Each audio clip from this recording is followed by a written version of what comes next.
ان کا سوال ہے بھائی، میں پہلے حرم پاک میں عمرہ ادا کرنے سے پہلے نماز ادا کر سکتا ہوں اور بعد میں عائشہ مسجد جا کر نیت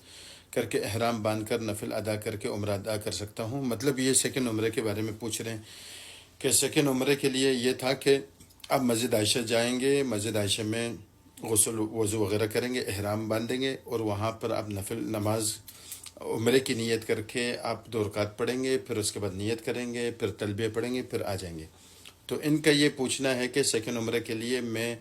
بجائے مسجد عائشہ جا کے نماز پڑھوں، میں نماز یہیں پڑھ لیتا ہوں اور اس کے بعد جا کے وہاں نیت کرتا ہوں، میں اس طرح سمجھا ہوں۔ ٹھیک ہے، آپ کا سوال یہ ہے۔ اس کا جواب یہ ہے کہ دیکھیں، عمرے کی جو فضیلت ہے، جو 2 رکعت آپ پڑھیں گے، وہ اسی جگہ میں ہے جہاں سے آپ نیت کریں گے۔ اگر آپ ابھی پڑھ لیں حرم میں تو نیت بھی آپ کو حرم میں کرنی پڑے گی، تو حرم میقات نہیں ہے، تو بہتر یہ ہے آپ مسجد عائشہ چلے جائیں۔ ہاں، اس میں یہ گنجائش ہے کہ آپ نہا دھو کے بالکل تیار ہو کے ساری چیزیں اپنے ہوٹل میں ہی کر لیں، سیدھا آپ چلے جائیں مسجد عائشہ۔ وہاں آپ کو کوئی مطلب، چونکہ یہ عمومی جتنی جگہیں ہوتی ہیں وہاں رش ہوتا ہے، لوگ زیادہ ہوتے ہیں، تھوڑی سی مشکل ہوتی ہے، مطلب کچھ کام کرنا، وضو بھی کرنا ہو تو آپ کو لائن میں لگنا پڑے گا، اگر آپ کو واش روم بھی جانا ہے تو لائن میں لگنا پڑے گا، اس طرح ہے خاص کر سیزن میں۔ تو آپ یہ ساری چیزیں اپنے ہوٹل سے کر کر آپ جائیں،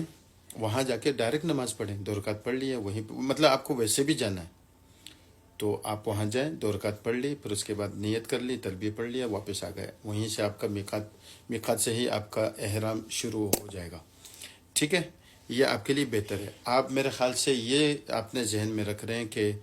حرم میں نماز پڑھنا مسجد عائشہ سے زیادہ بہتر ہے، اس میں کوئی شک نہیں۔ حرم کی فضیلت الگ ہے،